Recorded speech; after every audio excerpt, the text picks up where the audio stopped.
So today we have the honor to welcome John Ravenhill, Richard Donner, and hopefully also Gregory Noble, distinguished speakers with a long tradition of studies and research on the automobile industry. We are very pleased to have you here. They are here to give us a presentation that will build on the volume that they just published. We will also post the details of the book here. If Seb, you can share the link. The Political Economy of Automotive Industrialization in East Asia, recently published by Oxford University Press. We have John and Richard here. John Ravenhill from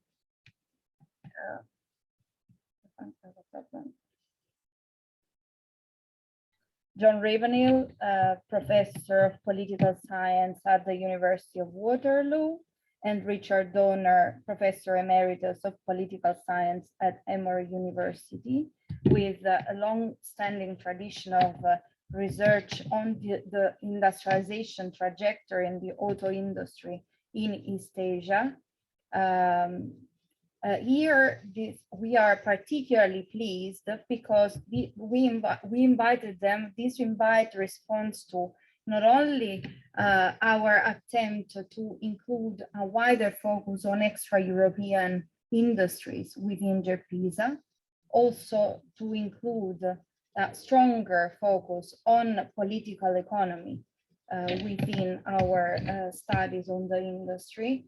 I'm particularly honored as a political economist myself to have your contribution.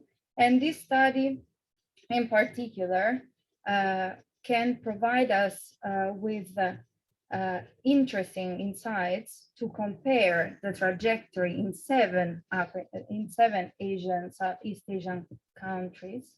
We therefore hope that we will have a rich discussion to compare the trajectory, the strategies of these seven countries, but also to reflect together on issues related to the institutional apparatus that can favor or hamper the upgrade of the auto industry within the global industry, with through concepts that Richard and John will explain, like intensive or extensive growth, and a different comparison of institutions in these seven countries.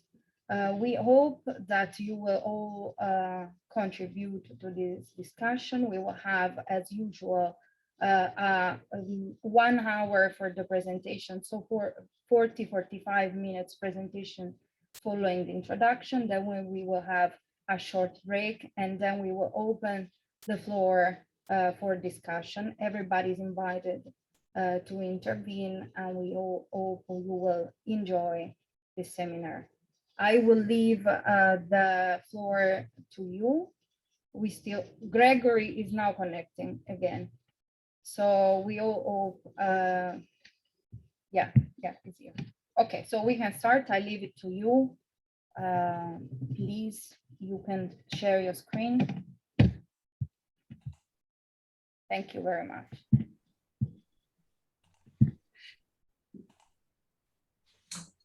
Many thanks, Lorenza. I'm going to start things. I'm grateful to everyone for giving up their time this afternoon, and especially to you, Lorenza, for inviting us and for organizing this workshop. We're delighted to have this opportunity to present our book. It rests on more than 3 decades of research that we have done individually and sometimes jointly in East Asia, involving multiple research visits to the region. Thought it might be useful just to begin by telling you what we are planning to do in the presentation. And for some reason, Okay, now we've got it. Move the screen onwards. I'm going to just introduce our study, our principal questions, the cases that we're examining, the important distinction for us, as Lorenzo has mentioned, between extensive and intensive growth, have a very brief look at how our countries have performed, and then basically raise the issue of why there's been this variance in strategy and performance, the requirements for success. I'm going to pass it over to Rick at that point, and Rick will look at these questions in much greater detail and present Thailand as a case study of successful extensive development. I am then going to come back in with a brief comparison with Thailand's neighbor, Malaysia, and then we're going to hand things over to Greg, who is going to look at the implications from our study for other countries and for the future. So as Lorenzo has mentioned, we are political scientists. We are not industry insiders. And that at times has posed challenges for us. It's not been easy to get access to decision makers. It's sometimes resulted in somewhat amusing situations. For instance, when Greg and I were conducting interviews at Hyundai, we were questioned as to why political scientists would have an interest in the automobile industry. And essentially, we were accused of being spies for Toyota because of Greg's affiliation with the University of Tokyo. So we are political scientists, and the questions that we are asking are central to the political economy of development. And so ultimately, we're concerned with what makes for successful industrial upgrading, and using the automobile industry to discuss this question. So we're hoping that these questions, why have some countries pursued and succeeded at these different strategies, whereas others have failed? We're hoping that these questions will be of interest to people who are not political scientists, say, and we want to emphasize that our focus is both on strategies and on institutions. And ultimately, we're also interested in trying to explain why governments have chosen different approaches, something that is generally neglected in the literature. Now, besides posing pretty big questions, our study is also ambitious in terms of its scope. So we have detailed studies of these 7 countries, going back basically to when they started their attempts at automotive industrialization, generally about 60 years or so ago. It's perhaps useful to remind ourselves that in some ways, there were common starting points to these countries in their approach to entering the automotive industry. There were also some differences in the initial economic conditions of these countries, which today perhaps seem somewhat surprising. I mean, not many people remember, for instance, that in the 1960s, the Philippines was regarded as perhaps the country in the region most likely to succeed in economic development.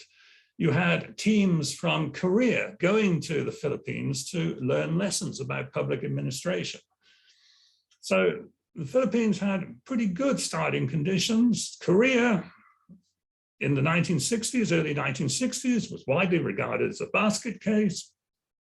And it's interesting to see how things evolve very quickly away from these initial economic conditions. In terms of the strategies for entering the automotive industry, well, almost all countries began in the same way. They all attempted import substitution, and most of them pursued a national champion strategy. The Philippines, the obvious exception to this. Most countries abandoned this national champion strategy in the assembly industry at some point.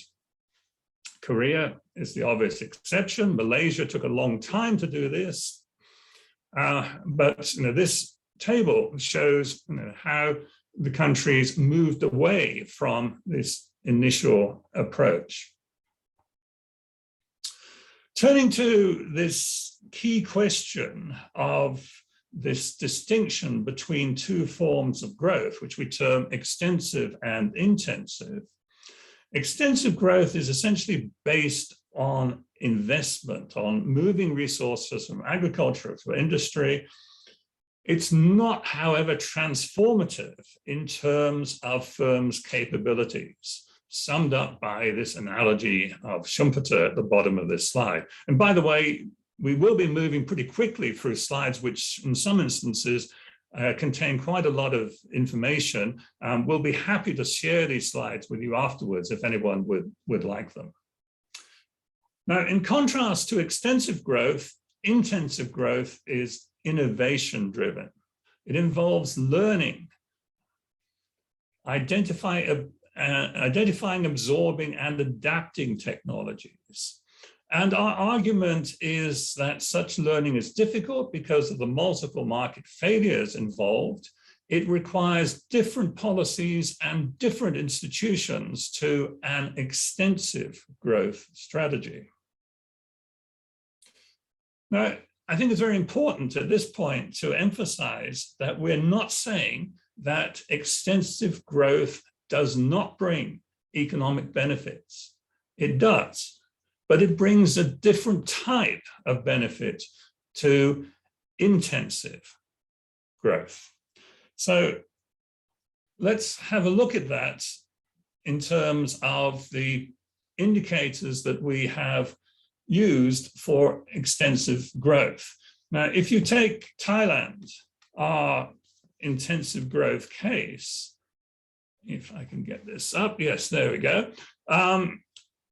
Then the automobile industry in Thailand today constitutes a very important share of exports. It provides a significant percentage of employment in the manufacturing industry and indeed overall value added. So in terms of these conventional growth indicators, the Thai auto industry is doing pretty well. But we argue when one's looking at the transformative impact of strategies, one needs to go beyond these extensive growth indicators to look at indicators of intensive growth. And here the focus is on innovation, on the acquisition of design skills by firms, and on the significance of industry-specific institutions. So if you divide up our cases by strategy and by performance, extensive versus intensive, strong versus weak, you end up with a 2x2 matrix, as you can see here. And it's fortunate for us that our cases fill all of the 4 cells. There are at least one case in each of the 4 cells of the matrix. We'll come back to this later on. So the essence of our argument then is that the different approaches require different institutions. The key to a successful intensive strategy is having relevant domestic institutions specific to the auto sector. We would be wrong, and I think this is one of the advantages of our approach compared to many people who adopt a developmental state approach, where it's often very difficult to falsify the argument. Our argument would simply be falsified if there was an intensive growth success case without the domestic institutions that we believe are needed. And then finally, we argue that the institutions are a response to political pressures and opportunities faced by leaders. Rick is going to develop this argument in the next part of the presentation, and I'll hand things over to him at this point. Okay, I'm going to share my screen. Where did you get to? Here it is.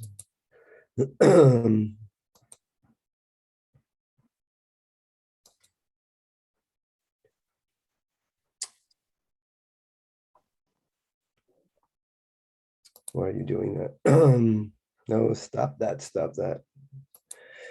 Can everybody see this? Okay, we're okay? We can see the presenter. Yeah, why don't you hit F5, Rick? That should give the... You put it on full screen. Right, it will come.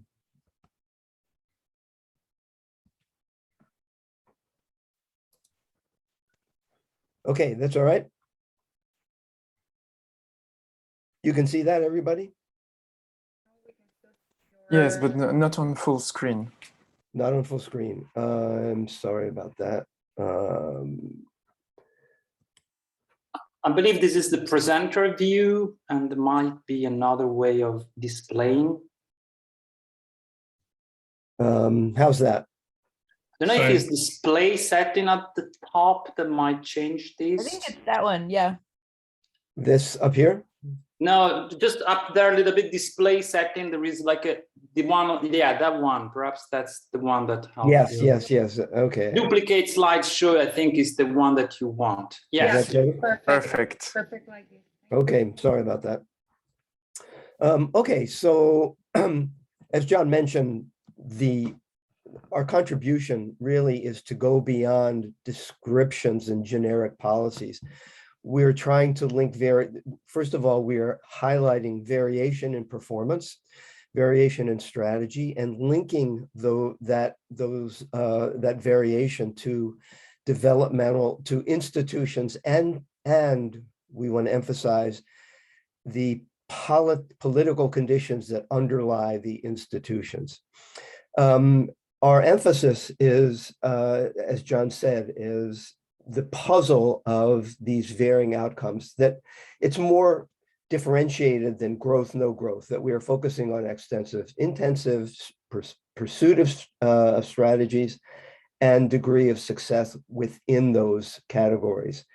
A key argument is that different industry goals, different strategies, that is, whether you pursue extensive versus intensive, involve different kinds of policy tasks, which in turn vary in their difficulties. And because they vary in their difficulties, to accomplish these policies, to implement them, you have to have different kinds of institutions. And again, where these institutions come from is a key question. And our argument is that they are a function of political pressures and opportunities faced by political leaders. In other words, we are pushing a demand side explanation of this.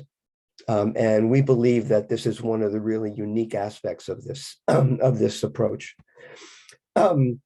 We, in the chapter, in chapter 3, for those who are interested, we compare our approach to a number of others.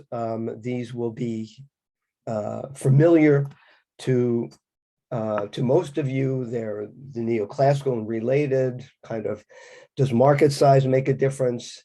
Does economic growth at the national level lead to economic growth at the sectoral level? What about the Washington consensus of sound money and free markets? And in the chapter, we go through those and basically argue that the data suggests that none of these really does capture or help to explain why some countries have pursued and succeeded at some strategies versus others.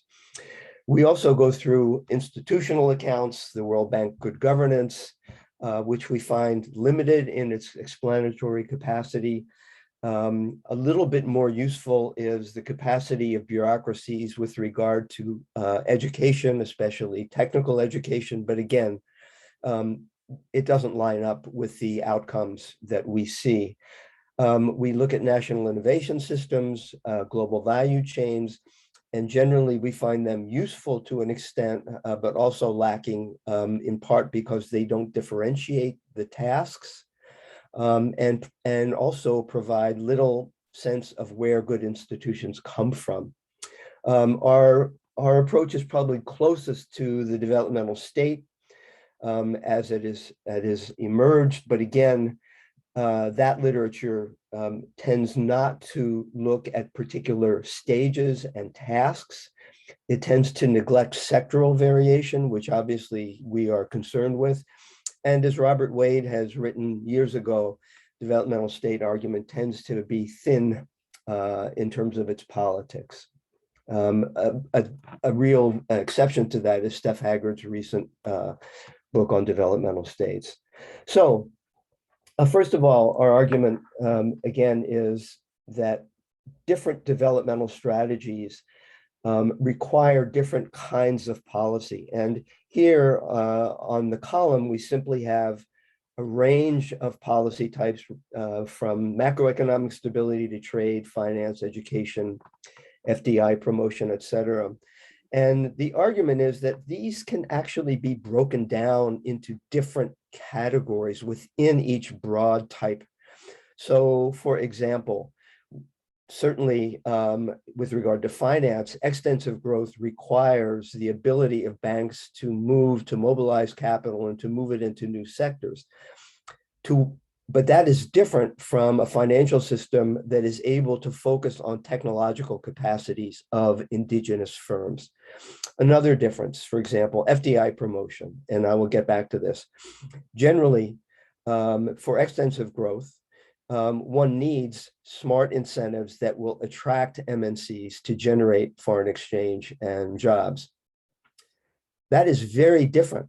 The requirements of FDI promotion with a view to promoting technological and managerial spillovers to domestic firms is much more demanding. So we would say that, for example, and I'll get to this in a bit, that the Board of Investments in Thailand has certain capacities, but is much less expert and knowledgeable about the industry than, say, the equivalent investment board in Korea or Taiwan.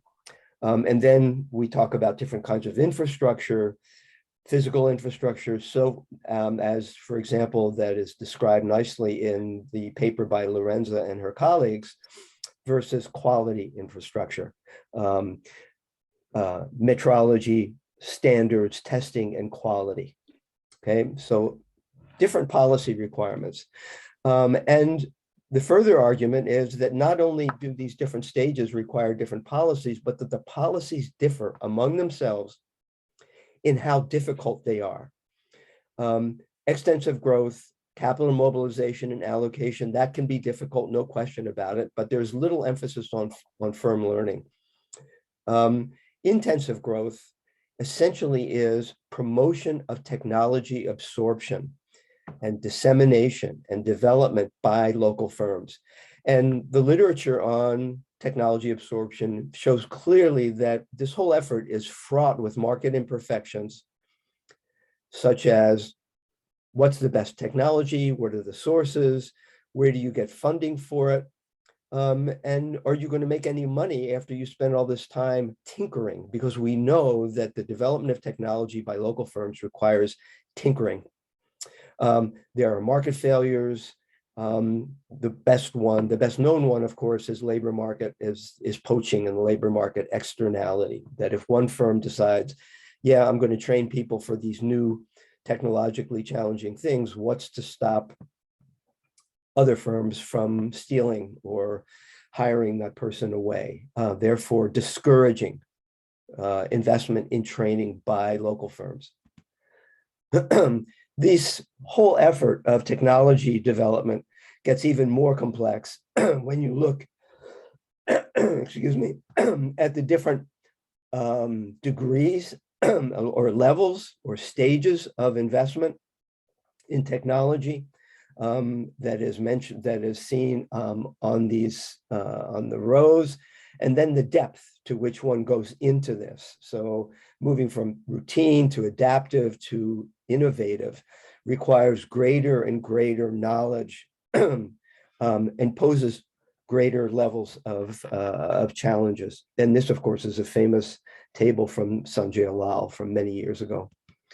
And so when we say they are more difficult, what actually are we talking about?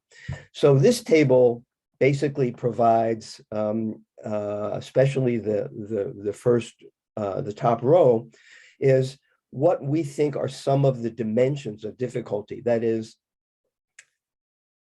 for any new policy, how much information do actors have to have? And we're talking not only about technical information, but about site specific. So for example, how difficult or how different is it to adopt a rubber parts processing process in Thailand or Malaysia, given its different kinds of climate from the kinds of conditions that one faced in Germany, for example, where the technology was originally developed?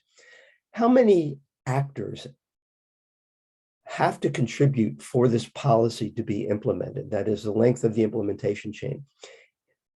Here we get to, for example, the very significant role of manufacturing extension people who are supposed to help disseminate this. How many winners and losers are there? There are major distributional questions in some of these.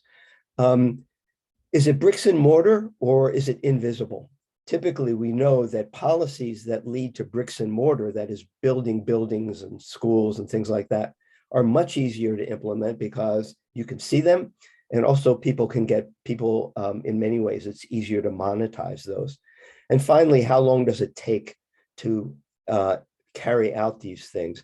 And here, this is a very political issue because, as many of you know, in many countries, there are frequent cabinet changes. So what do you do for a policy that takes a long time to carry out, and yet you've got a minister of industry or finance changing every year or every 6 months? And so on the left-hand column of policy, these are simply some illustrative cases comparing FDI promotion for jobs, that is for extensive growth, which we argue is easier. It's not easy, but it's easier than FDI promotion for the promotion of technical spillovers, which requires a lot more information. It requires a lot of people to be involved. There are definitely winners and losers. You don't see it very easily, and it takes a long time to develop. So we can go back to that if you would like. So you need institutions, right? And all of you presumably are acquainted with the World Bank's years ago finally came to the conclusion that institutions matter. And certainly for extensive growth, institutions are extremely important. It doesn't happen by itself. You need efficient financial institutions. You need boards of investments with rudimentary knowledge of incentives and that are empowered to provide those incentives. For intensive growth, the institutional requirements are much greater. You need sectoral institutions.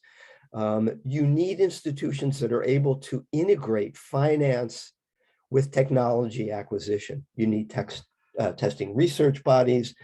University industry linkages are especially important, and you need investment boards that really are well linked to the organized private sectors. And what we have found is that, the strong organizations or strong institutions are strong that they engage in a lot of consultation, that they are credible in their enforcement, and that they're able to monitor what actors are doing.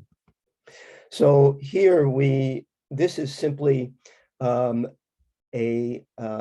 table comparing key sectoral institutions based on our case studies. This is based on qualitative work.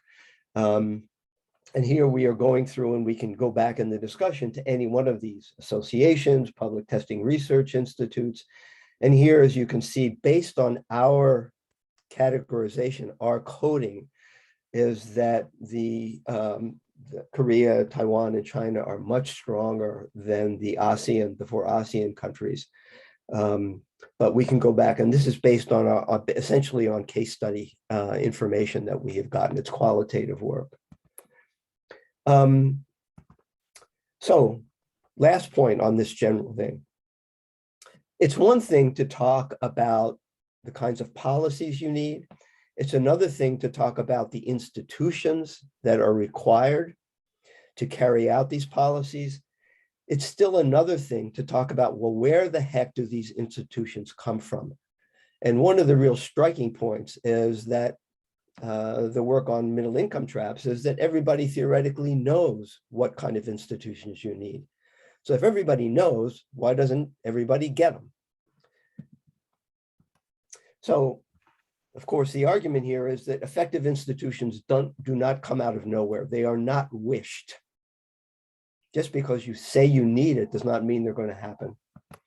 And the real question we want to ask, and this is a core political economy question, is why would political leaders spend their time and resources, including the amount of money and time that you use to support cronies, ethnic groups, on institutions that require time and money? So our focus is to identify pressures on leaders that would do this. And basically, we have kind of 3 sets of conditions. One is external security threats. A second is internal pressures. So our argument is combined, these threats and pressures require resources. And when countries do not have adequate resources, such as from oil, natural resources, export of labor, for example, then other things being equal, they tend to promote domestic technological capacities. This gets into the literature on techno-nationalism, for example. So this is a straight political economy argument as to why leaders would forego some easier things to do and tackle the really tough parts. So what this is really is a demand-led theory of developmental institutions. This is something that Ben Schneider and I have worked on, looking at the middle income trap, and many of you are, of course, acquainted with that literature. So that's the general. I want to turn now to the Thai case that will hopefully draw on some of these arguments. So Thailand, of course, is in many ways a major success story. Here, this table simply shows the total, the output, and what you will see here, especially, sorry about that, move my thing, is, Thailand has really done marvelously well. 2 million vehicles, up, almost double in 2019 from 2005, and especially led by commercial vehicles. This table simply shows the domestic production, the difference between domestic production and domestic sales, and obviously the gap between that is accounted for by very impressive export performance. Here we have what you see here is the very significant role, the leadership role until very recently, of commercial vehicles. Thailand's growth was focused, was designed and based in large part on a decision to go with 1-ton pickup trucks. That has since shifted, but that was a very conscious, smart effort decision to go for economies of scale in 1-ton pickup trucks. And here you can see the ways in which Thailand has really outpaced its neighbors with regard to exports.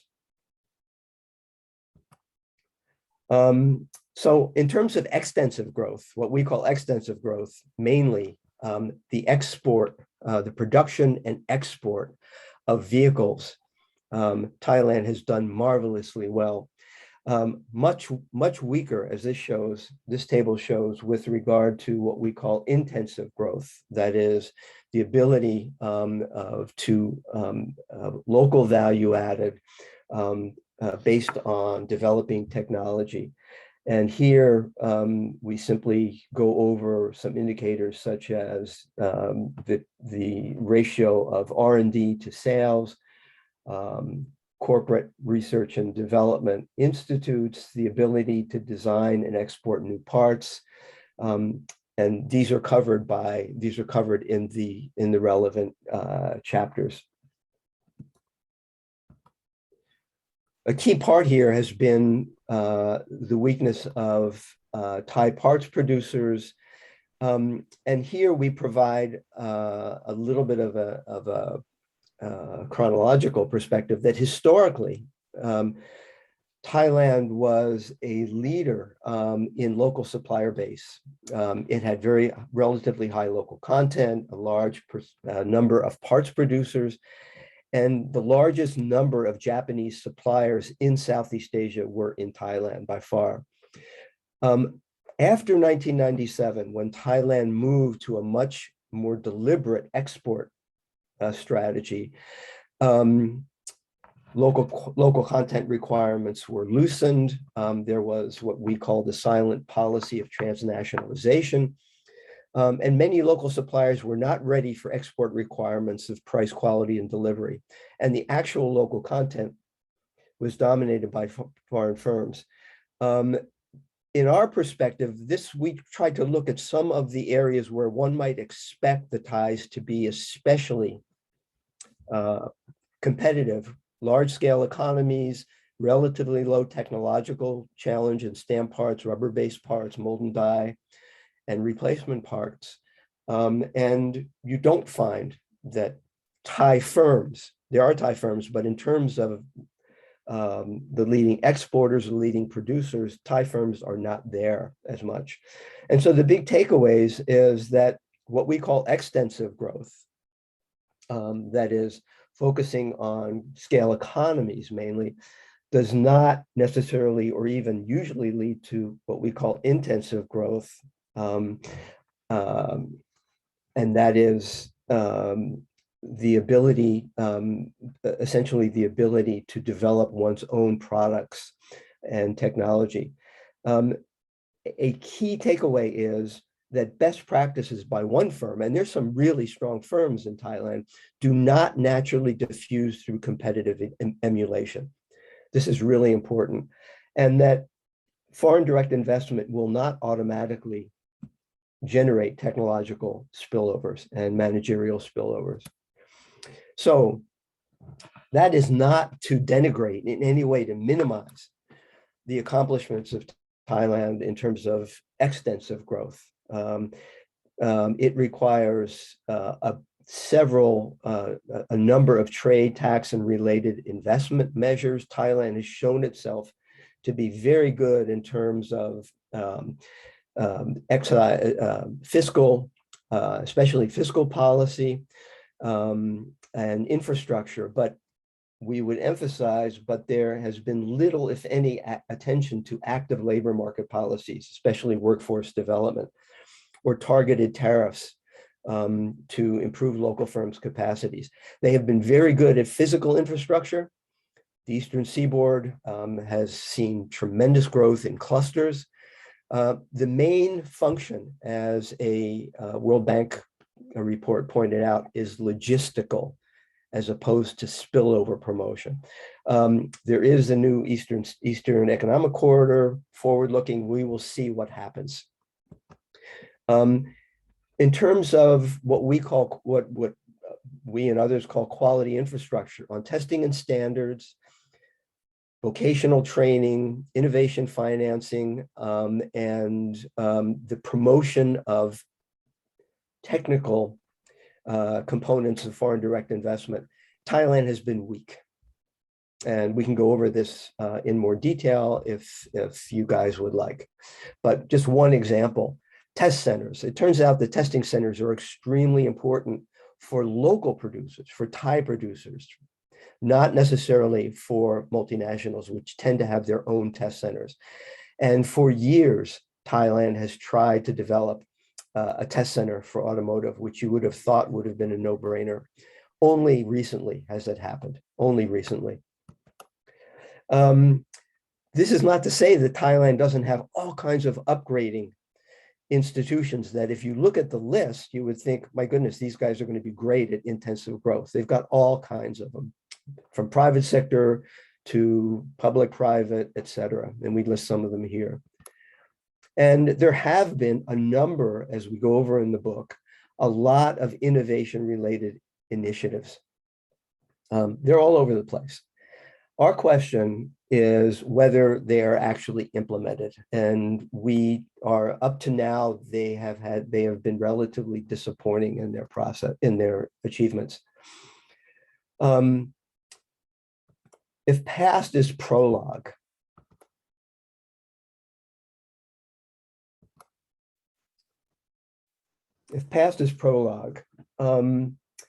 what one will see is an expansion of certain kinds of vehicles. And here we see the very effective role of the Office of Industrial Economics and the Ministry of Industry.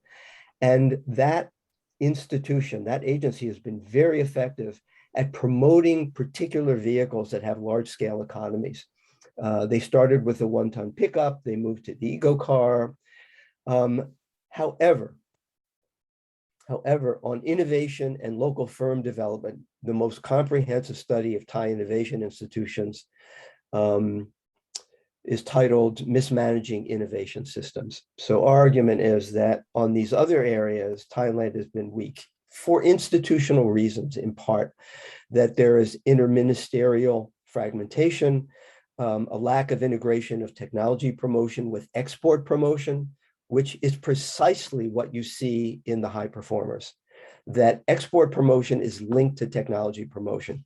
There's really no coordinating ministry, and there's a lot of time inconsistency. There are blips, there are initiatives that seem really good that are not carried out.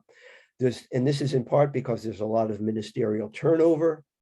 The Thai Automotive Industry Institute had 14 different ministries, had to deal with 14 different ministries in 11 years, a lot of political influence due to fragmented party systems. Parties do not have programs, by and large. There was a very impressive industrial restructuring committee right after the crisis. This was dropped. All these initiatives were very impressive. It was dropped after Thailand devalued, and you saw this rise in export growth. And basically, that said, we don't have to go for quality. We can just go for quantity. So this last point is innovation efforts seem to occur only in the face of pressures on elites, especially foreign exchange programs. But the foreign exchange programs tend to be short-lived. So last point, our argument is that the institutions have been relatively weak in Thailand, which have led to this very strong extensive growth, but weak intensive growth. And our argument is that Thailand is at an intermediate position on what we call vulnerability. That is, the conditions in Thailand are more challenging with regard to the need for foreign exchange, for example, than they are for Malaysia, Indonesia, and Philippines, but less threatening than for Korea, Taiwan, and China. That is, Thailand's threats, the threats that it has encountered in terms of external threats, very few since the Vietnam War. Internally, there have been some popular pressures, and yet still the opposition is relatively weak and fragmented. Maybe this will begin to change. Thailand has had relatively easy access to revenue. It is less well endowed than its Southeast Asian neighbors, but it is a marvelously smart and successful exporter and diversified exporter of natural resources. It has benefited from foreign aid, and labor labor tends to be significantly informal with a lot of reliance on migrant labor. And the result, our argument, is good for extensive growth, plenty of good infrastructure, plenty of labor, good for multinational corporations. But the result has been unstable, episodic, weak efforts at upgrading. And that's bad news in our view for intensive growth. That Thailand has typically tend to go for quick wins. Literally, quick wins is the Thai use of English, which they talk about as part of the policy dynamic.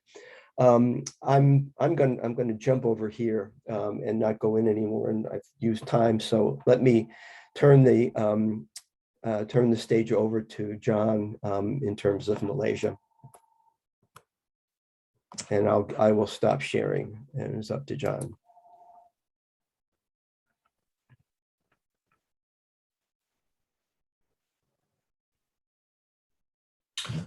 Okay, thanks, Rick. So I'll go over this very quickly because I'm sure that many people are familiar with the Malaysian case.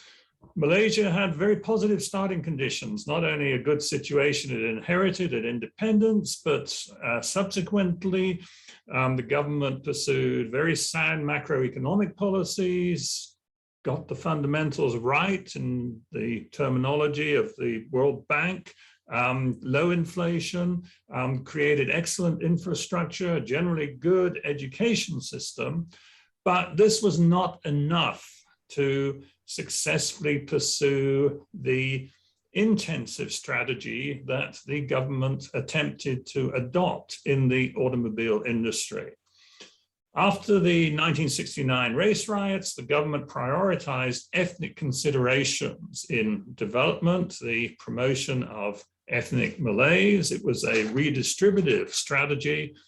The government was able to do this in part because of plentiful resources. There wasn't any significant external threat.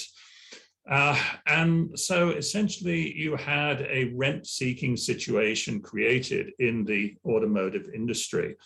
Now, the main vehicle, pun intended here, for the promotion of the intensive strategy was Proton, and we've gone the wrong way. There we are.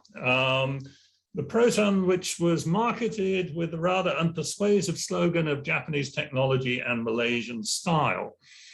The problem here was essentially that the government prioritized the interests of ethnic Malay suppliers, component producers, insisted that Proton use them. Unconditional protection was provided to these component producers and indeed to Proton itself. And there was no attempt to establish the relevant industry-specific institutions that Malaysia would have needed if it was to produce a successful intensive strategy. And just very briefly, three indicators to show the limited success of the Malaysian industry. Exports of passenger vehicles in Malaysia in 2018 were actually lower than 25 years previously when Proton was first established, gone somewhat backwards in that period. You've already seen this slide, but rather than now focusing on the success of Thailand, let's look at the bottom of the slide and Malaysia's lack of success, so that now not only does Indonesia export more components, but even the Philippines has at times surpassed Malaysia's exports. And also, the lack of value added in the Malaysian industry is seen in the widening gap between imports and exports of auto components. The very substantial dependence on imports for sophisticated parts has produced this widening gap over the years. Have we seen the end of the Malaysian strategy? Well, probably yes. As I'm sure many of you know, Proton was sold in 2017 to the Chinese assembler Geely for a nominal sum. But since then, there have been various rumors of attempts to promote new national cars. There's been talk of Malaysia leapfrogging and becoming a champion of flying cars, and the government putting money into this. I think the more likely result of this failure of Proton will be an attempt to emulate Thailand, because you talk to people in Malaysia, they were sick of paying high prices for cars. They were sick of poor quality Proton cars. And they're looking over their shoulder all the time to the apparent success of Thailand in the auto industry. So I will leave that there and now pass things on to Greg to look at the implications of our study and look towards the future.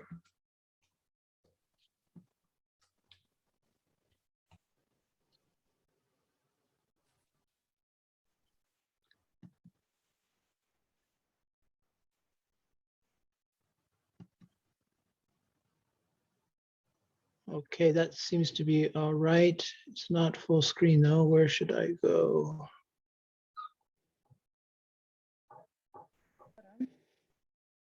Let's see. Well, let's just move on. Try the little lantern icon down and in the bottom, Greg. I'm not seeing. Notes, comments, and Presentation. Oh, notes and comments. So which of these do I want? keep going along, keep going, keep going, keep going, keep going, keep going. Right. Next one. This should be this. I show. Okay, so let's see. So as John said, we want to look at the prospects for these countries we've looked at and also examine other countries that are not part of our study to see how our study fits in the broader context. This is an example of NIO, a Chinese EV firm. And obviously the Chinese have been extremely active in developing new energy vehicles, and we'll see whether that's going to be a success or not. First thing I want to look at is the crucial question of whether demand will continue to grow. That will have a huge impact on the possibilities for countries in the developing world. Basically, if we look at demand for automobiles, it has shifted from the advanced countries from Europe, Japan, the United States, Australia, and so forth, to the developing world, particularly China and India. There are lots of reasons to think that there are going to be impediments to future growth in sales. There are a lot of problems. Is oil going to be available in price, and at what price? There's a lot of talk about how Western multinational oil companies are investing less for various reasons, and that may lead to a price spike. Obviously, prices are quite high right now. There's a real problem of congestion, particularly in major cities. So there's a real question about whether we should be developing automobile markets. If you look at China in the case of Beijing, Shanghai, Guangzhou, Shenzhen, all these cities have put restrictions on sales of cars. There's an ambient pollution problem, most severe in China and India. Obviously, the contribution to global warming is very worrisome. And then there's the question of how they will make a transition to new power plants. So there are lots and lots of questions, but most studies seem to suggest that the increase in buying power in developing countries is likely to continue to propel growth even as we go forward to the next couple of decades. If we take the case of China, for example, it may be more and more difficult to buy particularly conventional vehicles in Beijing or Shanghai. But in the the third level cities or fourth level cities in the inland of China, demand is going to continue to grow as consumers get wealthier. So probably, we're not sure, but probably demand for vehicles in developing countries will continue to grow. And that's a huge motivation for continued development. There's still a lot of challenges. One of the biggest ones is this new need to develop new power plants. So basically, companies have to continue developing conventional vehicles, particularly in poorer countries in the developing world. At the same time, they prepare to move into new power plants, and that's sometimes called the valley of death, where they're not making money on new cars, they're not making money on old cars, but they have to invest in both.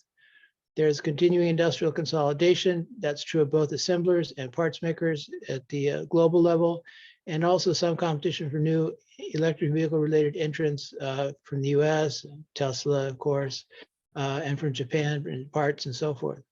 There's decreased demand for parts after the transition to new power plants. So people that have been making pistons rings or exhaust systems are going to find their businesses gradually dying away. And that's going to be a real problem for a lot of conventional parts makers. But again, if the predictions about growing demand prove correct, there will not be a net increase in employment, net decrease in employment. In fact, there will probably be a big increase. The problem is that where the people that are losing their jobs and people that are gaining their jobs are not the same at all. And there's going to be a huge skills and training mismatch. So there's going to be a decrease in demand for low skill manufacturing jobs, which will be replaced by robots and automation. An increased demand for sophisticated skills, particularly in software, that's the most obvious, but also in chemicals and fine chemicals and materials. So you're going to need automotive relevant training, especially at smaller companies by firms, universities, and other institutes. And as we mentioned before, if you look at the global value chain literature, the emphasis is on how multinational firms can provide training themselves, and that's true. So the Thai or Malaysian or Korean or whatever industries are capable of doing everything themselves at the assembler level and at the sometimes it's a first tier multinational supplier. But when you go lower down in the automotive pyramid, it's much more difficult to get the kind of training and development you need. And that's going to be even more of a problem as the demand for sophisticated skills grows. So does intensive development, which we've portrayed as a higher or more sophisticated level of development, is that strategy still feasible given the changes in the world? And there have certainly been some countries that have done well by it, as we've suggested, countries with large or growing markets, those who established the industry before WTO entry, and therefore were able to use infant industry policy. And as Rick has discussed in some detail, those countries have had external threats plus constrained resources. And the most obvious example of this is China, India, which is not part of our study, but which is an important example. It also fits in that category. And then you've got Korea, which did not have a particularly large domestic market, but was able to use the export-led market and export-led growth model. But that will be very difficult to follow for other countries because the WTO and their international trade partners are highly unlikely to allow them to essentially dump products the way Korea did for many years. Korea dumped products for probably a decade or more. So we look at China and India as the big examples. We see limited overseas expansion, but China is a global leader in EV production. So if we look at scale, China is the world's largest automotive vehicle market. India is surprisingly large. We've got Japan and Korea as earlier intensive developers there for comparison. Vehicle exports are not huge, but not trivial, and they're likely to grow after the end of the COVID crisis, if there ever is an end to it. But we don't see too much in the way of overseas production, and India has done very little in the way of electric vehicles, whereas China has done a great deal and is in some ways becoming a world leader. Who else might fit in this category? Well, there's some countries that are trying or maybe thinking about trying, but it's going to be difficult. Iran is not very well studied, but does seem to have a significant industry, about 1 million cars a year, and it is trying to develop a more complete domestic industrial structure. Of course, Iran has been a classic example of a country that's faced external threats and has been motivated to create what's been called the nationalist coalition in favor of developing the automobile industry. Vietnam is a more recent case. Whether it's going to succeed or not is questionable, but there's an attempt by the government to develop a more complete industrial structure. Vietnam has a population of about 100 million, so it's got a fairly good size market potential. If we look at Poland and Turkey, I'm not an expert on either, and obviously they've so far been much more linked to international, multinational corporations. They've made some sounds about developing a more complete intensive strategy, but there's, I think, a lot of question as to whether that's really feasible or not, or even how seriously they'll take it. Anybody in the audience who knows more about these countries is welcome to tell us more about it. Then if we look at extensive strategies, they seem more consistent with a global value chain analysis, maybe more realistic. That seems like the way to go, but in fact, they face challenges as well. So if you've got modest wages plus basic competence of the kind that, say, Thailand has, and a large market, either domestic or in a neighboring area, then there's potential to have a successful extensive strategy. But it's important to notice that some countries that have adopted this strategy in the past have now rather faded. There are whole books about the great success of Spain and Brazil and Argentina in using multinational investment and developing a multinational based extensive strategy. But we see that each of these countries has basically stagnated in recent years. There are other countries that have been doing better recently. Mexico is a big example, partly because wages have been kept nearly stagnant in various ways, but with their new agreement with the US on regional trade, that may be very difficult to continue. The US is really pushing Mexico to raise wages. Thailand, we've talked about. Indonesia is sort of trying to follow the Thai model. Morocco, which is very close to Spain, has been surprisingly successful. Slovakia, I didn't mention the Czech Republic. In all these countries, we see a gradual buildup of manufacturing capabilities, but they tend to be limited to relatively small enclaves, geographically and industrially limited enclaves, and very little research, design, engineering, and branding. Even if you look at Brazil, which is a large market and pretty high income level and quite sophisticated industrial structure, there's a study of Fiat which shows that basically Brazil is not allowed to or capable of doing much more than following what Fiat says to do. That leaves us with some big questions. With the transition to electric vehicles, will much of the value added return to rich countries and perhaps China and India, even as demand keeps shifting to the southern countries? So it's having demand locally in China and India and lots of other countries has been very helpful in developing the industries, but a lot of the new technologies are still coming from advanced countries. So if we look at the most important innovations in motors and inverters, that's coming from Japan. Batteries are in Japan, Korea, and China. Israel has emerged in sensors and radar. So the country that doesn't have a big demand for autos has not been a traditional supplier, but it's been able to take advantage of its high skill levels. So that leaves us the question of, will developing countries be able to implement a kind of a hybrid strategy? So basically extensive, but doing more to prevent, maybe not very independent of the MNCs, but still create new capabilities that even the MNCs have to recognize. That will be a big challenge. And I would argue that the key for both of these is the degree to which these developing countries can create skills and training, both for workers and for the institutions that we've been talking about. Can the institutions themselves improve to provide greater support, particularly to smaller local firms, which are the ones that are less likely to be looked after by the multinationals? And I'll stop here and take your questions. Thanks. Thank you very much for the brilliant presentations. We generally have a short break. I suggest that since we took a bit longer, we only have 5 minutes break, and we come back in 5 so that we have enough time for debate afterwards. I'm sure there will be many questions. So we will meet in 5 minutes. Now it's 12 past. At 17 past, we start again, and we continue with the.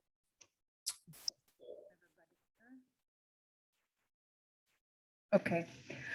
So we now open the floor. Let me just thank again our speakers, Richard Donner, Gregory Noble, and John Ravenhill, for this very rich presentation, for sharing with us the content of this volume that I'm sure will become a valuable resource for all scholars on the automobile industry, for scholars interested in comparative industrialization, and for scholars interested in the political economy of industrialization and industrial policy.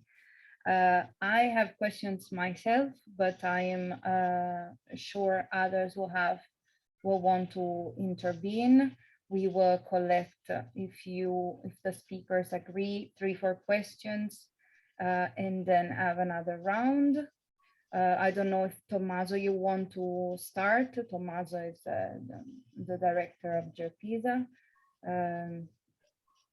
Otherwise, it's as you want. I of course there are so many questions, so many topics have been covered, but if I propose, yes, to have several questions collected together.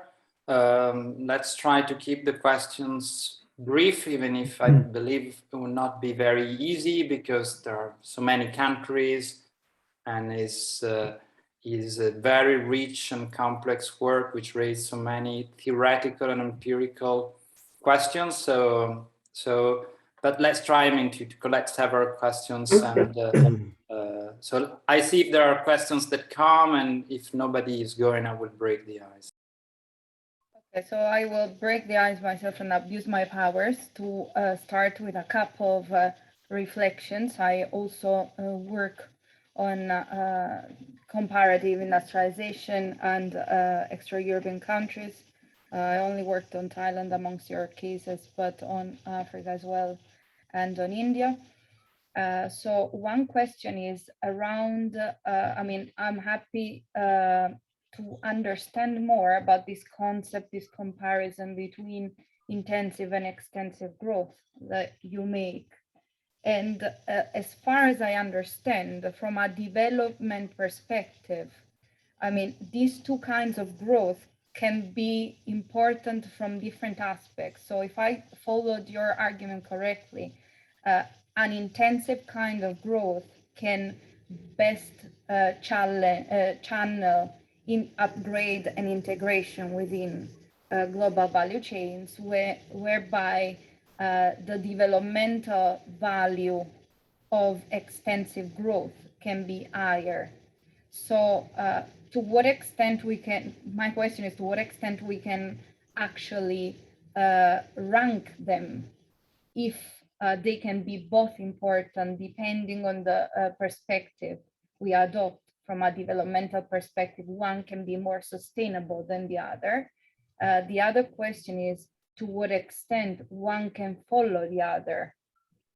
Is there a possibility that countries could start from extensive growth and then throughout structural transformation afford intensive growth? I don't know if I follow the argument in a correct way or I'm overinterpreting here. And the other thing is about the quality of institutions.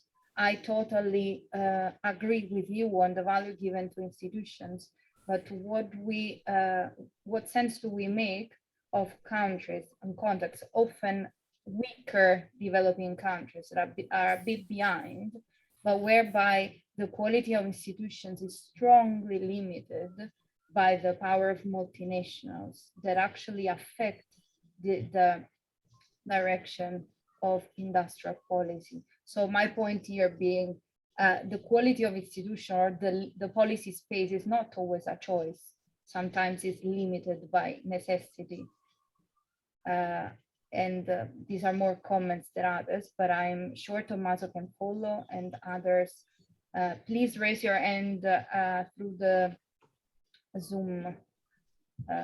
I can see Martin and Anthony. Okay, so we listen to Tommaso, Martin, Anthony, and then Sebastian, and then we give a chance to respond, and then we see if there is another round of questions. Thank you very much.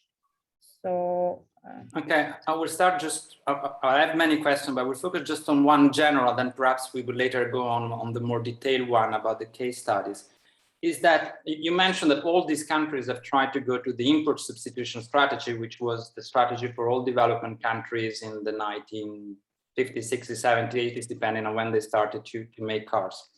And very few have succeeded. I would say, I don't know, I think we can agree on Japan, Korea, and later on, even if it's not really the same strategy, perhaps China and India, and that's basically it. In the sense that these are the only countries that have managed to create their own national champions by substituting imports to a certain degree, even if the patterns have been different. And at this time, I mean, when the countries have succeeded, basically we didn't have really a globalization. The car industry was very much still linked to domestic champions everywhere, and with the great focus of car companies on their domestic markets. There were international, there were experts, but not really what has happened after the years, I would say 2000. And then there is the second phase, which is the globalization phase, the structuring of value chains and the booming of FDI. And there we have, which is, I guess, depends on the region, it could be 90s and 2000. And we have new success story like Mexico in the North America, which has grown amazing growth in terms of volumes, or Central Eastern European countries, Slovakia, for instance, that didn't have a car producer or car production at all up until the 2000, and now is one of the main producer of cars in Europe. You could add Thailand perhaps to this success story, but this is all production which is basically controlled by foreign producers. So it looks like there is like two stages, and then the chances to be, I mean, you mentioned something like post WTO and pre-WTO that suggests this kind of change in the dimension. Does that mean that the chances to develop this intensive growth strategy in this present time is becoming less and less evident?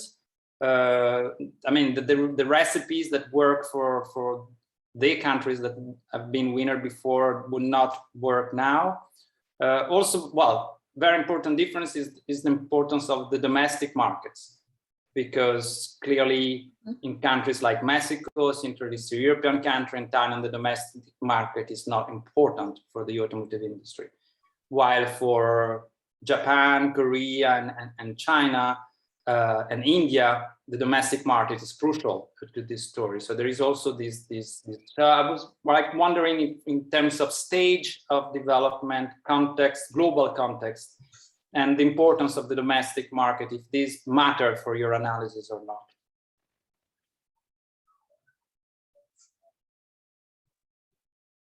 And I'll stop here for my first question, which is already too long. Okay, so we have Martin, Anthony, and then Sebastian. Okay. I also have several questions, but I just take one, I think. I would like to know what you think about the idea that Indonesia is following at the moment to use local raw materials, in particular nickel, to produce or try to entice car makers to set up an EV supply chain in the country. Is that something that you think that, although we have GVCs, that developing countries can do, that they say this is our resources, and if you want them, you should at least set up some production in our country, and otherwise we are just not exporting the resources, which is what Indonesia is doing. So I would like to know if you think that that's like an interesting or doable strategy for development.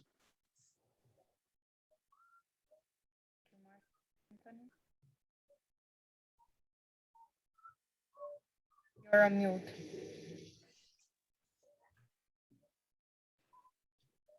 Yeah. Anthony, do you want to? Yes. Oh, it's my turn, right?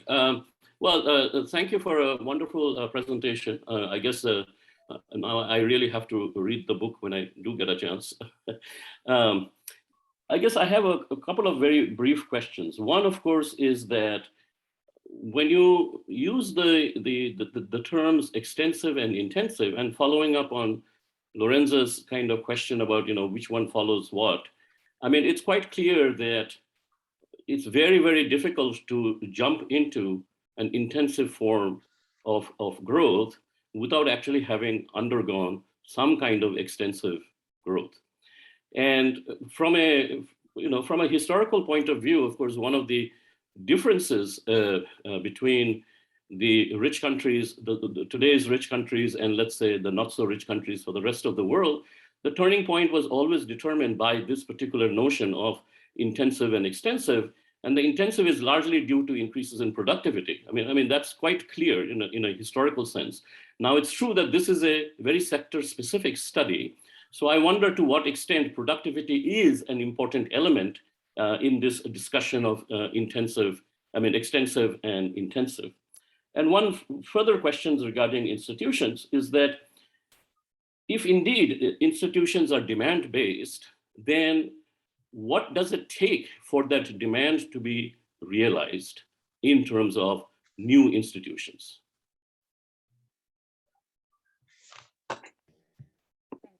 Sebastian, and then we give the speakers the chance to reply. Thanks. No, but I think it would be better for them to answer now. Okay. My question is not that important. You will have a chance later. Okay. Please, I don't know who wants to reply first, but up to you.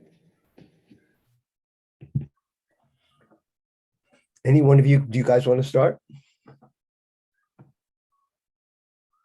Go Maybe I ahead, could Rick. take- You want me to go first? Sure. Okay.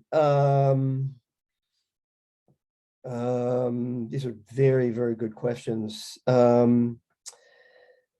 me just see here. Well, maybe start with the last one, with Anthony's question about whether there's any kind of sequence and whether productivity is the key. And I guess the implication is, do you need experience gained in extensive growth in productivity to move to more intensive growth?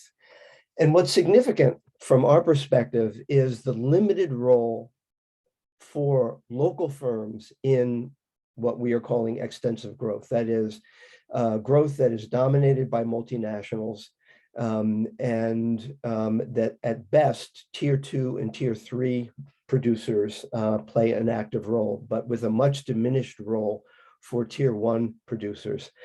And it's not clear to me, at least, whether the opportunities to participate at a tier 2 and tier 3 level will, for local firms, will allow them to move to become somewhat independent. And I guess the real question here is, what particular role? Well, let me just say, it's important not to say either local firms are participate and come to the fore or they don't. I think the challenge for us is to say, in what product areas might local firms have an opportunity in most of these cases, not in the big market cases, but in the medium and smaller market cases. And there I would emphasize what the Philippines did way, way back and failed to implement, and that was to focus on a certain number of parts within which there were legitimate scale economies and comparative advantage. So I've been interested in rubber parts, major functional components. A number of these seem economically feasible for local producers, and that one might build on to move from extensive to intensive growth. Our argument is that absent institutions that help local firms to improve their productivity, this is not going to happen. So again, we go back to the point that you need local institutions that help in technology development for local firms to move and to participate in and to be part of what would be an intensive stage, or, and again, the emphasis on intensive is local firms producing at world levels of quality. It's not local firms producing anything. It's being able to produce at global levels of price, quality, and delivery.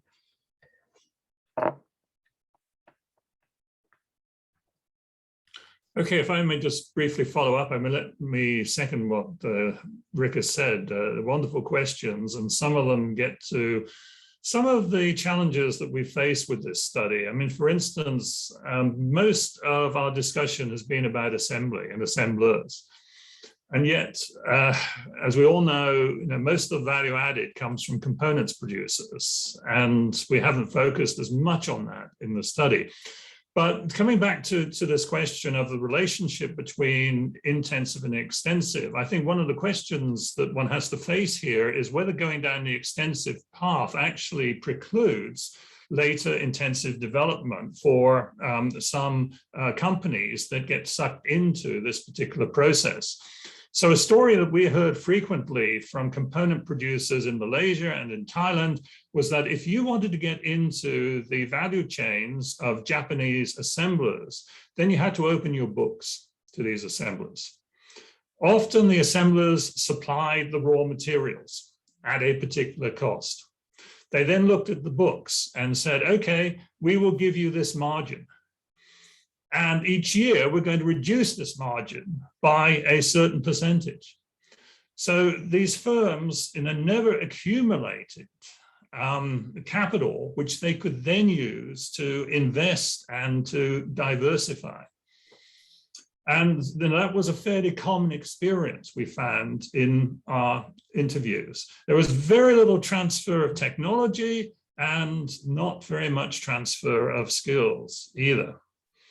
And I think, one of the broader issues here, and of course relates to the literature on value chains, is that what one sees in many countries is essentially enclaves being generated, dominated by foreign producers, foreign assemblers, but also foreign first-tier producers.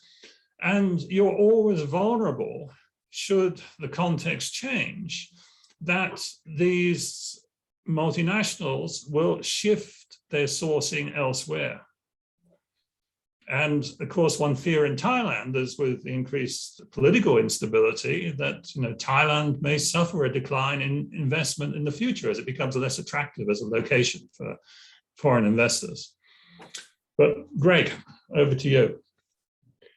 Thanks, John. If I could follow up on John's point first, it's worth pointing out that in Japan, it's also the case that multinational assemblers demand annual price decreases and look at the books of their suppliers. But the difference is that they're much better placed to provide technical support. So Toyota is famous for helping. It's demanding, but it's also helpful.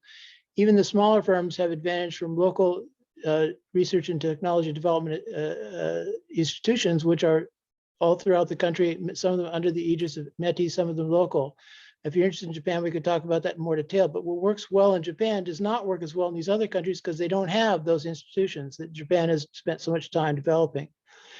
If I could switch to the question of Professor DaCosta and others about whether the intensive route is still feasible, it's worth pointing out that, as I suggested, Vietnam and Iran have populations and potential buying power that could potentially provide them from a base from which they could develop a national champion strategy. I'm skeptical that either will succeed, but it's not impossible. It's worth looking at. It's also worth pointing out that two countries have developed relatively impressive intensive capabilities without large domestic markets, and those are Korea and Taiwan. We haven't talked about Taiwan. It's a very interesting case. I wrote that chapter, so I'm particularly fond of the Taiwan chapter. If you're interested, you could look at how Taiwan managed to do this with a very, very small domestic market. And it's even continuing to do that to this day. But the larger point I wanted to make was that while it's true, as Professor DaCosta and others suggest, that intensive strategies could be more difficult for other countries to adopt, the extensive strategy also has its problems, as Rick and John have both suggested. And so the question is going to be, how do you attract multinational corporations, provides policies that will be acceptable to them while developing capabilities that they need to respect? And that's a very tricky thing to do, but it's not necessarily impossible. As far as the question about Indonesia, I'm not an expert on Indonesia, but I do know a little bit about the electric vehicle industry. And what we see so far is that the bulk of battery production is taking place in three countries: Korea, Japan, and China. But we do see factories being stay, actually in Indonesia too. But right now, it looks like these are going to be very local. The chance to expand production for exports seems to be extremely limited. There's also a technological question about whether nickel is going to remain that important. The Chinese, in particular, are trying to develop batteries that don't use nickel. So there's a question about the specifics of the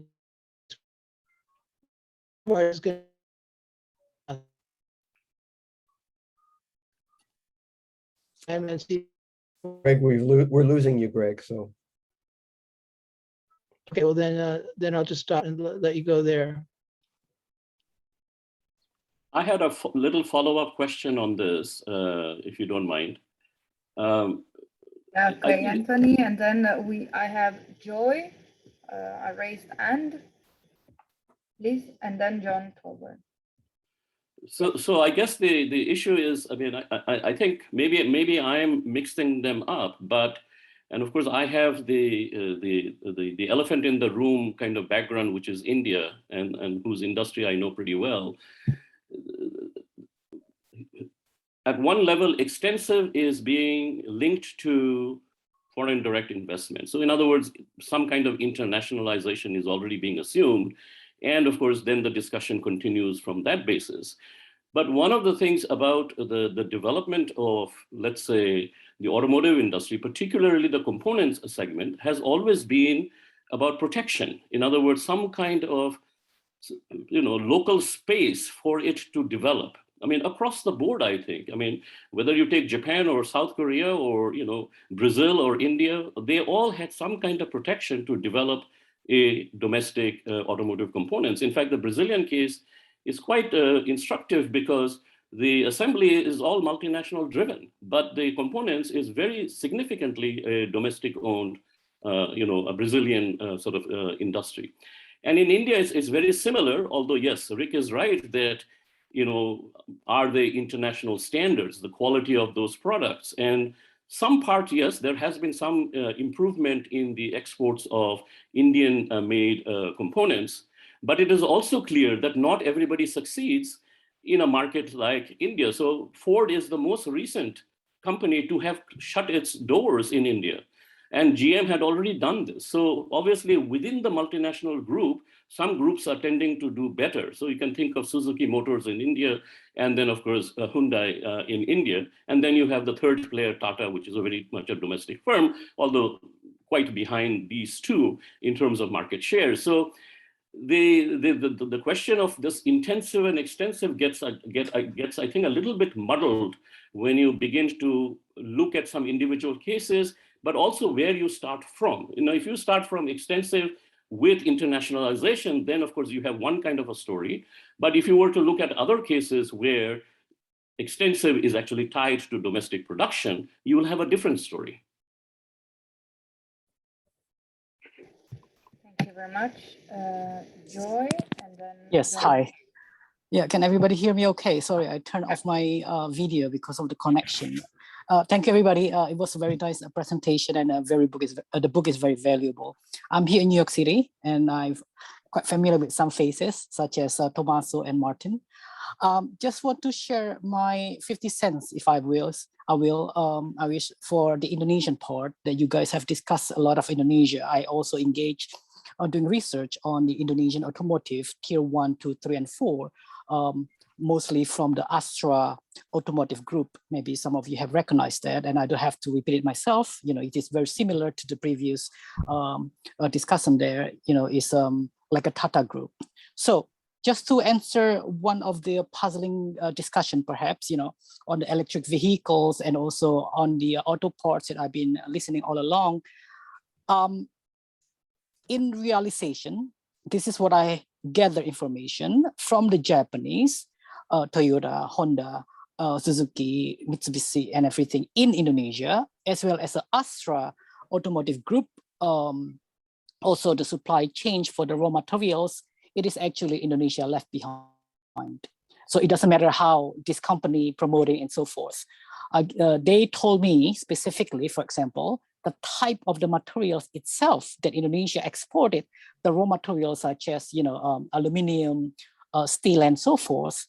But just to produce a specific materials that need to ship to Thailand or to Japan or to China, Indonesia does not meet the minimum requirement for this industry to supply the raw material for them. And secondly, Indonesian aware that this is a business infrastructure that is left behind, and it's just a bottleneck, because this producer, the manufacturer, you're making steel and so forth, is actually state-owned enterprises. They're very behind. And in fact, Astra says, they try to engage with this, for example, state-owned enterprises to improve their technology. And they have been doing this for the past 50 years. That's what they claimed. And nothing has been done yet. So perhaps this is not a puzzling question. The Indonesian situation is quite different. As much as they keep promoting, rich natural resources, they are ready to engage with the national global supply chain. But Astra themselves, I'm talking about director and CEO, And the Japanese expatriates, the Toyota, Honda, and so forth, they both agreed that Indonesia will left behind from Thailand and even Vietnam because of this bottleneck infrastructure and lack of investment. That's all I would like to say. Hopefully it's helpful. Thank you.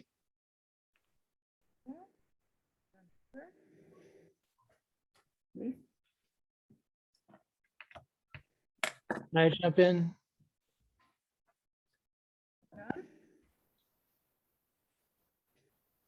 Greg, we Hello? really, To ask a question? I wanted to respond quickly to the Yeah, last yeah. two. John Coburn, please. Oh, sorry. Yep. Okay, thank you. I wasn't quite sure whether I was being called. Well, firstly, thank you very much for a fascinating talk. I'm afraid inadvertently I missed the first 30 minutes, but the rest I found very instructive, and I was also impressed by the very high quality of the PowerPoints. At the moment, I've just started reading the book. I got my review copy a week ago, so I've only read the first three chapters. And it's giving me, your talk has given a very good flavor of what the book contains. I'm picking up the impression that starting nowadays, for a country to start nowadays with intensive automotive growth is extremely difficult because it requires great market power relative to the multinationals. And that in turn requires a large and growing domestic market and a very strong and determined state, of which China is obviously the best example. Indonesia seems not to be, even though its market is growing. Vietnam has a strong state, and I think that will be extremely interesting to see how that develops. I would have liked to have heard much more about Taiwan, because Taiwan has all the characteristics that should allow for intensive growth, but it seems only to have been successful in components. And that, and I stand to be corrected, but that was my casual impression. And it would be very interesting to hear and to read more about the Taiwanese experience. But I wanted to make another comment, which is that we've been interested in how to move from extensive to intensive growth. But I'd just like to comment that we see a number of reverse examples. We see countries which appeared to have quite successful intensive growth, which have been taken over by multinationals and have therefore, in that sense, moved to the extensive growth pattern. So that the obvious example is the UK, where virtually the whole of automotive production is now controlled by foreign companies like BMW taking over Leyland, or the Indian company Tata taking over Jaguar Land Rover. We've also seen it in recent research I've been involved with on the Czech Republic, comparing the Czech Republic to Thailand, where the Czech Republic had an extensive motor industry based on not only Skoda, but on a number of component suppliers, and that's more or less been lost. I mean, it's still there, but they've been taken over by multinationals. And at Sweden, which had, you know, powerful, famous companies like Volvo and Saab, has simply lost those and has largely dropped out of the passenger car industry completely. So I think my feeling is that is to come away with some pessimism about the chances of developing countries entering the motor industry in any way other than extensive growth. And I think we could learn a lot in future from what is the experience of Taiwan, which is developing components. And I'm going to be absolutely fascinated by what will be the experience of Vietnam with VinFast. And I keep hoping that Martin Schroeder, whose face I can see on the screen, might be able to tell us a bit about VinFast, which I think is an extremely interesting case. Okay, that's my comment. Thank you. I think Martin has already a plan to follow up, and then we will have another round of replies, and then we see if there are other questions. Martin, just please go. Okay, I just want to follow up on a similar question with the relation with extensive and intensive, in the sense that, like John just mentioned, I study mostly Vietnam. And one key issue is that the market size is maybe becoming huge, but when you look at the structure of the industry, there are basically at least 5 too many car makers at the moment that try to make it in the country, right? Because everybody sees the big market and everybody wants to have a piece of the market. And so basically you have a really fragmented structure, and that's of course getting worse when it comes to the supplier level. And so in that sense, is it maybe in today's world where we have, well, relatively open markets and global supply chains, really more difficult for a country to just find even extensive growth if they cannot protect their market or limit the number of market entry? Would be a question that I'm interested in. So now you tell me, Richard, John, and Gregory. I have other 2 hands up. Tommaso wants to follow up, and then there's Bruno Perez-Amanzi. Should we collect these 2 questions and then you reply, or if you agree, so that we conclude this round and then we see? Of course, in case speakers are available to stay 10 minutes extra, we can. We will not be kicked out, but up to you. I would prefer that we focus on the questions that we have right now and then try to get through them quickly, just to make sure that we can do that. So Tommaso and then Bruno. Thank you. I'm sorry. I thought you wanted to reply now. Yeah. Yes. So yes. Please go ahead and reply, and then we make the question later. Okay, Greg, do you want to address the Taiwan question? Sure. Taiwan is, if I may, again, it's a case close to my heart. I recommend the chapter if you're interested. What's been interesting about Taiwan is that with a very small domestic market, they've been managed to work on replacement parts, original components, and they've also had a kind of quasi-national champion, as well as a very important industry-leading investment by Toyota, and they've managed to balance all these at the same time. In addition to which, because of geographic and cultural factors, Taiwan has a very extensive development in China. So much of what's going on in Taiwanese parts firms is also linked to what they're doing in China. And Taiwan has been relatively successful. It's not known that they've managed to do this at the same time. They've been quite successful despite this very small market. The sort of latest iteration of this is that the quasi-national champion firm Yulong or Yulon has been sort of more or less taken over by Foxconn, the big Apple supplier, which is using it as a new base for electric vehicles. So it's sort of a it's sort of a reincarnation in a new form as a new important player in the electric vehicle sector. So Taiwan has been surprisingly successful, and I'll stop there. Let me come in here and make sure that I think one of the dangers in the discussion is that we tend to create dichotomies or black and white when it's not necessary. So, for example, there are opportunities for intensive growth. Again, intensive growth involves higher value added by local firms at global levels of efficiency, right? One can do that in parts. Big countries can maybe do it with vehicles. Smaller countries typically cannot do it as easily with vehicles because of the lack of scale economies. But that does not preclude the possibility of focusing on very particular parts.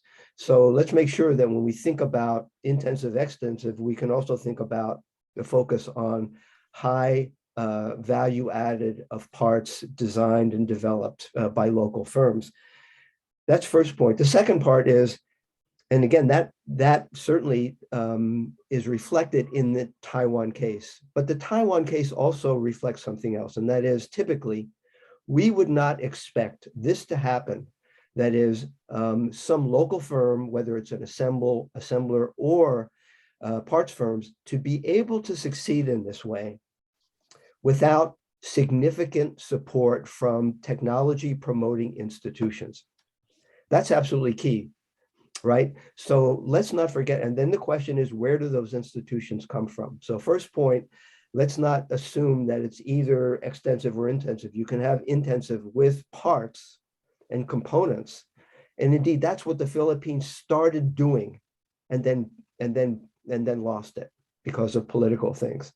But you can't do that. And hopefully, as Greg knows and other people have, as Greg has written on, Taiwan is full of technology supporting institutions geared to help small and medium-sized firms.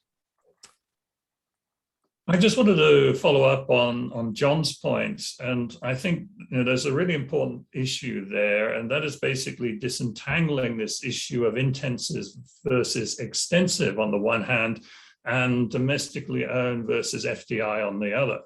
So that, as far as we're concerned, in principle, there's no reason why, in Sweden, for instance, if Geely takes over Volvo, as long as the domestic firms continue to develop their capabilities, that one could still have what we refer to as an intensive approach there, especially if there are supportive domestic institutions. So, of course, as soon as a multinational comes in, one is always vulnerable to the multinational deciding, okay, well, we're no longer going to source these components from you. We're going to source them from our home country or whatever. But in principle, one should be able to distinguish these strategies from the FDI versus domestically owned issue. Can I follow up just very briefly? The point of many of the questions seems to be relatively pessimistic, and I think we agree with that. John and Rick have pointed out that there are possibilities. My suspicion, and it's been strengthened by listening to the discussion today, is what we're going to see is basically a continuation of the winner takes all outcomes in which a very few countries do manage to succeed, but the number of successful cases is probably smaller than the past. That's true both for intensive and the intensive side. It's getting more difficult and there's greater consolidation going on. So I think there's a degree of pessimism, as Professor Tobin suggests, is probably justified. One of the questions that needs to be addressed in the effort in the thinking about going from extensive to intensive growth is the question of path dependence in institutions. And the question that comes up again and again, and Thailand is a perfect example, is once you do pretty well with one set of institutions designed for one set of strategies, how do you move out from those, especially because in the process you may have lost a lot of local technological capacity, which Thailand had, but essentially lost after 1997. Okay, thank you very much. So should we quickly collect these remaining two questions? Tommaso and Bruno. Okay, I wanted to point to the strategies of global multinationals, because you have talked about the states. I made an article in which I was looking to, I distinguished two ideal types of strategies. The global kind of strategies of companies like Volkswagen of Toyota, which have global platform and strong engineering capacity still located in their domestic bases. And I confronted them with what I call like more decentralized market strategies with low-cost kind of companies like Renault Dacia or Maruti Suzuki, which has very different products for India by comparison with what Suzuki was doing before in Japan. Or for instance, GM in China, which has been basically largely dependent on Daewoo engineering competence. So that created a sort of company within the company. And when you look at these, when you compare the two, I made the argument that the low-cost, decentralized strategies provides more opportunity to developing countries to upgrade because it is based on adjusting and creating products for the domestic markets. And often that needs to figure out how you drive down costs, and you need local competencies to do that. If you want to make a product for the Indian market, you cannot do it without Indian suppliers and some Indian engineers, because the market is so specific. And if you want to go below a certain level of cost and price, you cannot rely on global platform and global suppliers. And this typically is related also to countries that have created policies for their domestic markets in which the products that they are sold in these markets are very specific. In India, you have specific fiscal policies for cars that are shorter and below a certain price. And now China for the electric vehicles, it's not done that for the conventional cars. And so this has been basically dominated by multinational companies that have just reproduced their global platform for the Chinese market, just adjusting slightly, but basically the products were the same. But for the new electric vehicles, the NEV, the policies are tailored to produce different type of cars, and it's much more favorable to the Chinese producer. And so again, the most sold Chinese cars in the electric vehicles is at $5,000, very compact cars that global car makers cannot do it. And so when you do have this kind of products, then the supply chain cannot be global suppliers. You need to develop components locally and so on. So I made the argument that if governments would try to favor these kind of strategies, which is to create new type of products rather than global cars, that would be more favorable for upgrading. And I think Romania is an interesting case in this perspective, because if you look at the value added in Romania, it's much higher due to the specific of Dacia. For Dacia, you have all the components are produced in Romania. The engineering of the cars is made in Romania. Most of the suppliers of Dacia are Romanian companies, at least initially. And so I think Romania is a good case of that.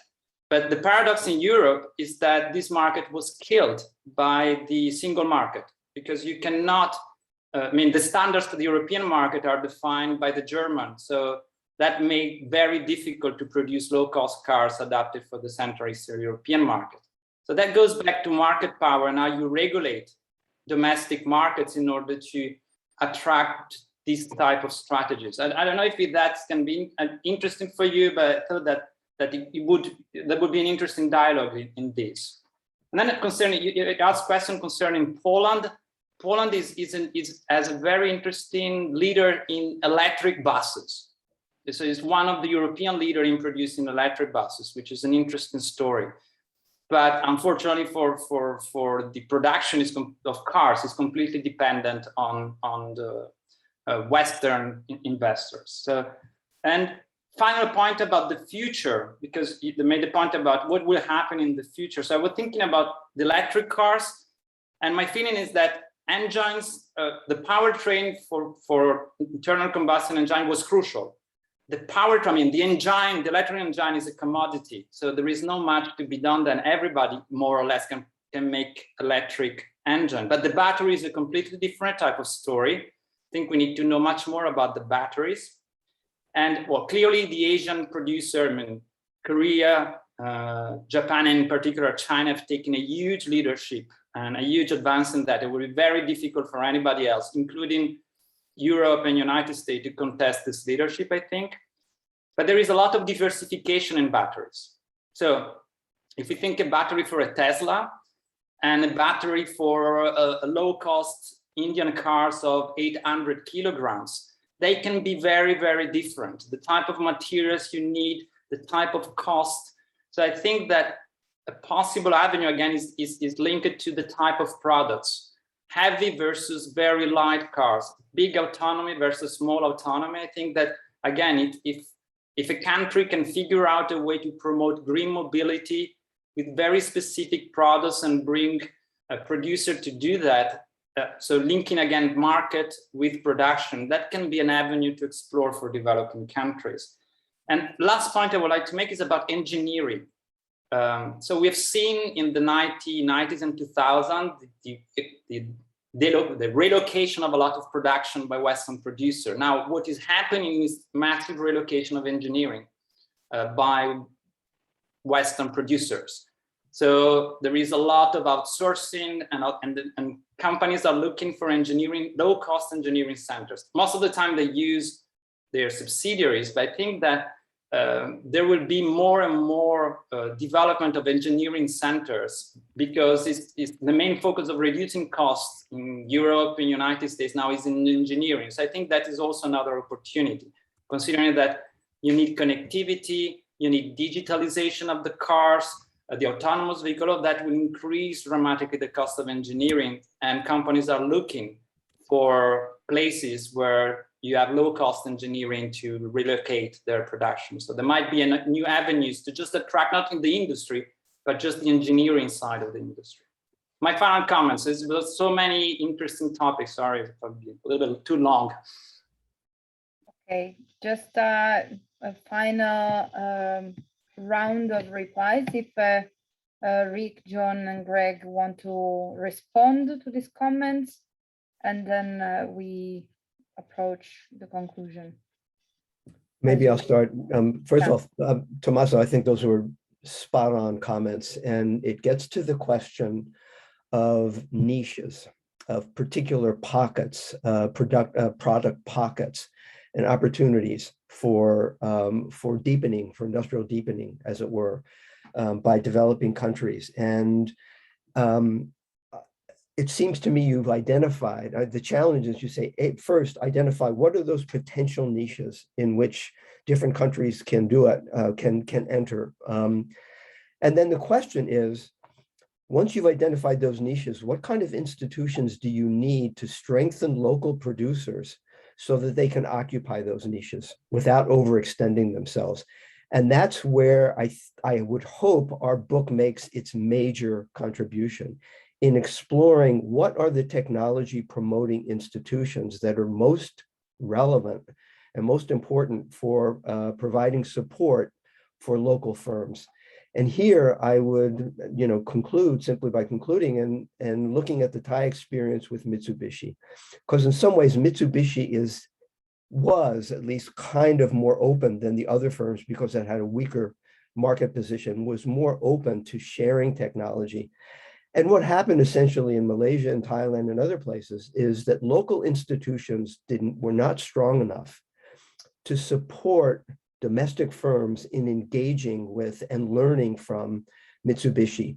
And there I would strongly emphasize the contrast with Korea, with Hyundai and the Pony that was used, that vehicle, and Hyundai used that vehicle effectively as a way to learn from Mitsubishi. Mitsubishi in some ways was the weakest of the Japanese firm and more open to sharing technology. Korea is the case that shows how you can use a niche to build local capacity. Thailand shows the failure of institutions leads to the failure of the ability to learn and to develop local capacity from those niches. But I think you've raised exactly the question, but it then raises the political economy question of, are there institutions to help promote the strength of local firms? And if not, why not?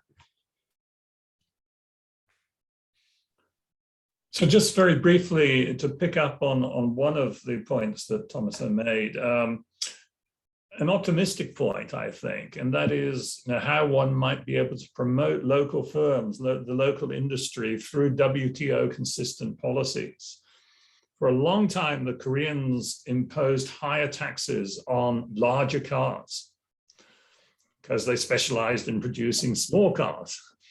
Now, there's nothing in the rules of the WTO to prevent the Korean government from doing this, providing these taxes are applied in a non-discriminatory manner on domestic and imported vehicles. So one can extend beyond this to something where one might have a local comparative advantage. Just make sure that you apply whatever the regulations are in a non-discriminatory manner. Finally, if I can come in, I'd like to thank Tommaso for excellent points, but I think they sort of emphasize a broader theme that's come through the whole discussion, which is it's getting very difficult. There's a kind of a Scylla and Charybdis here. On the one hand, if you go with the less competent, less demanding multinationals, Renault perhaps, or Mitsubishi, that gives you more opportunities, but in the real world, they're losing to Toyota and Volkswagen. And so what you need is a combination of extremely competent governments that are focused. Morocco supposedly has a pretty competent government at the moment, unlike Thailand with all the fragmentation. And so you need to sort of steer your way between getting in the advantages from less domineering suppliers or assemblers at the same time that you provide lots of support. That, my prediction is that some countries will manage to do that, but probably not very many. And that's going to become a sort of greater winner takes all scenario than we've seen in the past. But the key to reading, understanding all this is to read our book. Thanks again for the invitation. We really appreciate it and appreciate the very high level of comments. Yep. Thank you very much. Don't worry, I will stress that again. I posted the link for those of you who haven't seen it yet. The link is in the chat. I don't know if it's available already, both as an ebook and paper copy. I don't know. The speakers can confirm. I think it is, yes. Okay, so It's in paperback. great. So thank you very much again, all of you, for joining this amazing session. Thanks to the speakers for the very rich presentation. I guess you have triggered our interest in reading the book very much. I don't know if the participants here are already JERPISA members, but if you are not JERPISA member yet, you can become one to have access to all our resources and publications. You just go on the website and become a member. Otherwise, we also post updates on our next events on both the website and our social media. We are on Twitter, on Facebook and LinkedIn. We have, as I announced at the beginning, upcoming seminars both in French and in English.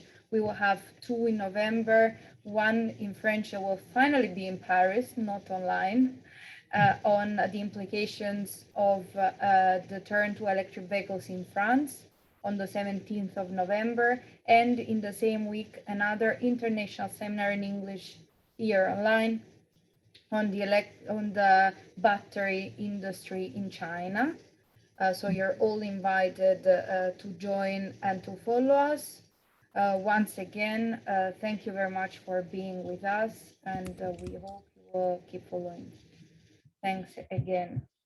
Well, last point, sorry. If the speakers are happy, we have been requested if you can share your slides, we can upload them on the event page, so you will find them on our website. And in the next few weeks, you will find also the recorded file, so the video of the seminar, and a report from the seminar as well. Thanks again. Goodbye, everyone. Thank you, Lorenzo. Thank you, Lorenzo. Thanks, everyone. Thank you, everybody. Bye. Thank you very much. Bye, Have a Rick. good weekend. Thank you, guys. Hopefully I can see you in person. Yep. That too. Bye-bye. Bye. Tommaso.